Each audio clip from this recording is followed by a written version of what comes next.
इथून पुढे तुझी सुटका नाही, फक्त अंधार. चांगलं बोलता येतं साहेब तुम्हाला, पण मी या बोलण्याला भुलणार नाही. मी तुम्हाला सांगितलं की मला काही माहित नाही आणि शेवटपर्यंत तेच सांगत आहे. मग शेवटपर्यंत इथेच सडत बस. बघा, त्या नीच माणसाला जर कळलं ना की तू त्याच्या विरुद्ध कंप्लेंट केलीस तर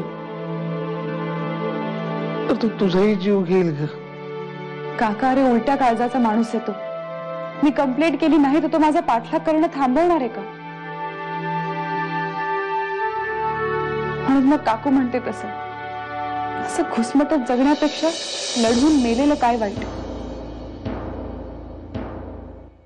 पण एक गोष्ट नक्की, यापुढे तुला आणि काकूला मी काही होऊ देणार नाही. आम्ही हे पैसे जरा नंतर दिले तर चालतील का?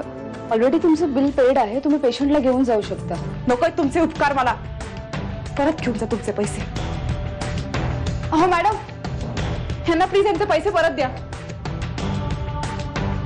मी बघून घेईन काय करायचं, मी करीन व्यवस्था. प्रशांतला अटक केली.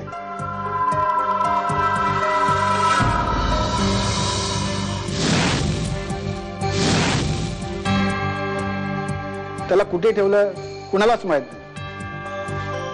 पण मला यातलं काहीच माहित नाहीये कानविंदे. कुणाला काहीच माहित नाही. आकाश सर वेगळ्या पद्धतीने केस हँडल करतात आणि यावेळी साहेब फार मोठी केस बनवतात. अजून बरेच जण हिट लिस्टवर आहेत. एकेकाला पटापट आत टाकणार आहेत असं कानावर आले. लिहा तुम्ही. खडाखडा बोलायचं, नाहीतर आयुष्यभर इथेच सडत राहशील. तुझी जर तशीच इच्छा असेल तर माझा नाईलाज आहे. प्रशांत, माझी खूप इच्छा आहे की तुला मदत करायची, पण तुला ते नकोय. ठीक आहे?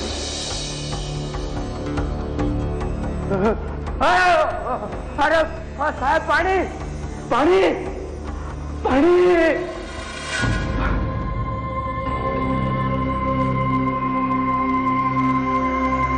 जरा प्रॉब्लेम आहे, म्हणजे संपूर्ण बिलाचे पैसे भरल्याशिवाय आज घरी घेऊन जाता येणार नाही. आणि इतकी मोठी रक्कम एकत्र भरायची. मंगेशने एक माणूस पाठवला होता पैसे घेऊन. म्हणून मग लगेच कळवायला हवं होतंस. कुठे गेला तो? खरं तर त्या क्षणी इतका संताप आला होता ना, मला काही सुचलंच नाही. त्याचे पैसे समोर नको होते आणि तो माणूसही नको होता. म्हणून ते आधीच कळवायला हवं होतंस तुम्हाला. एनिवेज, पैशांची काळजी करू नकोस, मी देतो पैसे. नाही नाही, म्हणजे त्यासाठी नाही सांगितलं हे सगळं तुम्हाला. म्हणू, मी तुझ्याकडून पैसे परत घे. तुला शक्य असेल तेव्हा दे. आता तर काही प्रॉब्लेम नाही आहे ना? मनस्विनी देसाई, या केससाठीच आकाश केतकर मंगेशच्या हात धुवून मागे लागले आणि त्यासाठी त्यांनी प्रशांतलाही अटक केली. पण मला मात्र यातलं काहीही सांगितलेलं नाही. मिस्टर आकाश केतकर, मी तुमच्या पुढे निघून जाईन की काय या भीतीपोटीच तुम्ही मला अंधारात ठेवलंय ना?